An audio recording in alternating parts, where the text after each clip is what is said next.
మొన్నటి నుంచి అందరికీ అర్థం కాని ఒక అయోమయం కలిగించినటువంటి అంశం ఏంటంటే చైనాలో షాంఘై కోఆపరేటివ్ మీటింగ్ దగ్గరన పుతిన్ వెళ్ళి కారులో కూర్చున్నాడు. మోడీ కోసం వెయిట్ చేశాడు. మోడీ లోపల మిగతా వాళ్ళకి సెండ్ ఆఫ్ ఇచ్చి రావడానికి ఉంటే 10 నిమిషాల సేపు పుతిన్ తన కారులో వెయిట్ చేశాడు.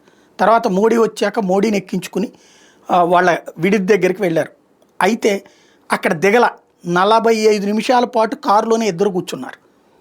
అదేం జరిగింది, అసలు ఏం మాట్లాడుకున్నారు అన్నది అర్థం కాలేదు.